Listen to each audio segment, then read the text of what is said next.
everybody. I am back with my haves and the have-nots review. I did see last week's episode, which was the premiere for the fourth season, but I did not get an opportunity to do the review for that one. But I did see it. But I'm just gonna start my reviews from this week's episode, the second episode of the season, just so I don't have a backlog of reviews and I can keep the reviews rolling and keep up to date. So this week picks up from where the premiere left off. Okay, so Candace and Jeffrey are trying to deal with a dead Quincy, and Candace is trying to keep Jeffrey from completely freaking out. She's not succeeding in doing that, and now the police are at the door. So the police are knocking, and Candace is trying to buy him some time, so she answers the door without any clothes on. That distracts the cop for like a couple of minutes. And she gets her robe and takes her time putting it on. She asks all these provocative questions of the officer. Are you married? Are you happily married? All this stuff, the kind of stuff that Candace does. And so, anyway, the police officer says, well, your neighbor called. She says she's complaining about this car that's parked in front of her house, and it's a homeowners association, and with the homeowners association there's a lot of rules. So a guest can't park in front of a house unless they are visiting the house, so the car had to be moved, and this was Quincy's car. So Candace, she gets Jeffrey to move the car, and so Jeffrey, he's still freaking out and all of this stuff, and Candace gets the keys off of Quincy's person, and she gives them to Jeffrey, and she gets Jeffrey to go out there and move the car. Cop's looking real suspicious. Is this guy okay? What's wrong? And Candace makes up some story about Jeffrey's mother catching him in bed with her boyfriend, something crazy, a lie you'd expect Candace to make up. Anyway, instead of taking the car just around across the street, parking in front of Candace's house, Jeffrey gets in the car and just drives off, and so clearly Jeffrey's gonna make this situation a whole lot worse than it has to be. And so from there, where do we go from there? Let's just talk about Hannah. So Hannah's still being on her high horse, being a holy roller and saying, well, I'm not going in that house, Benny. I can't. I don't know where your sister got that money from, and my house is burned down and blah, blah, blah. And the thing about it is, Hannah, she stayed in her house even after Candace paid it off. In the first season, Benny had mortgaged the house, and then Candace ended up blackmailing the money out of Jim so she could pay off Hannah's house. And so Hannah's so worried about being honest, but she chose to stay in her house even when Candace paid it off, and she never knew where Candace got that money from. So basically, Hannah was kind of not living in a house that had been paid off, honestly. But Hannah's kind of a hypocrite here. So she's determined to stay in this motel with this kid, and Benny kind of gets her to possibly see things his way. He says, okay, well, I'm going to get Candace to tell me the truth about how she got the money to pay for both houses and the tow yard. So, because Benny had checked it out, he found out that both houses and the tow yard had been paid off in full in cash.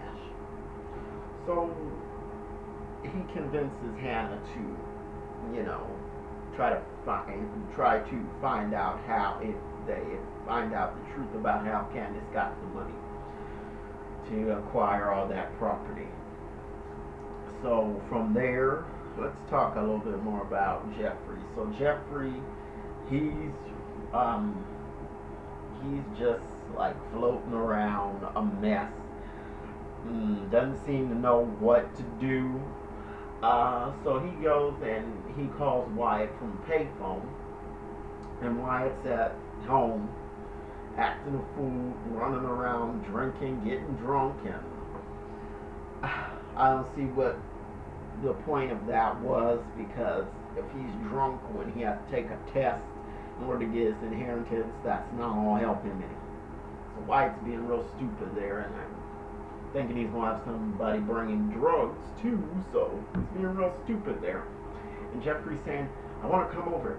I want to come over, and Wyatt's like, yeah, no, I got somebody coming over, and he don't want Jeffrey over there, but he knows something's wrong with Jeffrey. Asks Jeffrey, have you been drinking, and are you drinking and driving? And Jeffrey's just like, forget it, and ends the call. And Jeffrey ends up getting taken in because the police officer catches up with him, and he makes him do the test, touch your nose and walk and do all that, and Jeffrey fails miserably. So the police officer decides to apprehend him, and he could clearly tell that Jeffrey could not drive that stick shift that he fled Candace's house, and it was clear, and so now Jeffrey's in trouble. So from there, let's just talk about the whole Jim, Catherine, David, Veronica mess. So Jennifer, the DA, she wants David to turn state's evidence on Jim. She says, okay, well, I'll get you a deal, get you total immunity if you tell everything about Jim. And David says, well, what about my wife? Did she get a deal? And Jennifer doesn't want to give her a deal because apparently Jennifer and David had a thing, and Jennifer hates Veronica and wants David back, and Jennifer throws herself at David, makes a very shameless display, throwing herself at David, and and she's on the job doing it. So basically, she's in the same boat as Maggie. She's after a married dude who's just intensely loyal to Veronica, who tried to kill him, who had their son beat up, who is just incredibly just vicious toward him. So anyway, David convinces Jennifer to extend the deal to Veronica too, but then he won't take the deal at all because he doesn't want to turn state's evidence on Jim. He's loyal to Jim too. And so Jim, when he gets back into, David gets back into the cell, Jim asks him, did you take the deal? And why didn't you take it? And Jim's all, well, you're my friend, and I did all this stuff, and he's being loyal. And so David asked Jim if he set anything up regarding Veronica. Did he, in short, he wanted to know if Jim put out a hit on Veronica. Jim doesn't say anything, and all he'll say is that he wants David to punish Veronica. He wants him to deal with her over what she did to Wyatt. And David just says he'll deal with his wife in his own way, and Jim's not calling off anything, because when we see Quincy's sister in the hood talking to some of the other hood guys down there, we find out that one of the guys from the hood is the guy who's hiding in Veronica's house ready to pop her, and Veronica being in jail is what is saving her from being, a hit from being put, the hit from being carried out on her. So anyway, from there, let's talk about a little bit about Veronica and Catherine. Catherine was putting pieces together. She's saying something was off about Wyatt. He was so angry at them, and it was similar to how he was angry at them that summer after camp when he was a kid. And she says that, and she starts asking. She asks Veronica, is prison really that bad? Do men really do that to other men in prison? Aren't they guarded? And Veronica's like, yeah, yeah, it's really that bad. And then she starts to put it together and say, well, I need to tell Jim something happened to Wyatt in there. Something happened to him. And Veronica's like, no, don't worry, Jim, about this. Don't worry. Don't. And Catherine's like, says, what are you worried about? Jim, what Jim is concerned about. It's like it's not making sense. And Catherine starts talking about, you know who my father was. He was very ruthless. I'm his daughter. I'm my father's daughter. She says that that priest just disappeared. The priest that abused Wyatt when he was a kid. The priest just disappeared. And Veronica starts kind of looking kind of scared.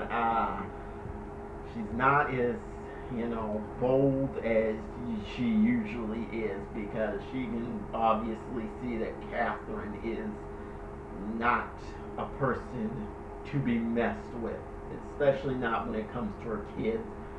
She's fiercely protective of her kids, and Wyatt being the only child that she has left, she's going to be fiercely protective of him.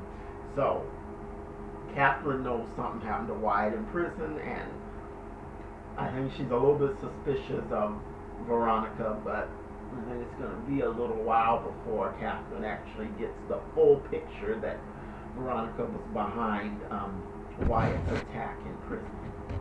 And Catherine won't even have to worry about the prisoner, because Jim already took care of that dude in the season finale last year. So let's get to the end of the episode, and I saw this coming. I saw this coming. Something just sent off a light bulb to me that this was going to happen. So back at Candace's place, she's getting ready to, I guess, dispose of Quincy, and she's getting the bag and everything. And as she's walking, Quincy's hand moves and he grabs her ankle. So Quincy's not dead. Now next week, it looks like there's some. Let me think what was in the preview. I don't think we saw anything about Quincy and Candace both. I think we do see something in the preview where Warlock finds out about all this stuff that Candace bought, and she only broke him off. I forget how much it was. It wasn't a great sum of money out of the $7 million that she got. So yeah, I think Candace isn't going to be in trouble with Warlock for shortchanging him on that deal after they kidnapped federal judge and for her on her orders. So, but I think I covered everything in the episode. I was trying to keep this short. Don't want to drag on a long time. Just give you a condensed review of what's been going on in the haves and the have-nots. If you like this review, please rate and subscribe and comment as well. Thank you very much for watching, and deuces. See you next week.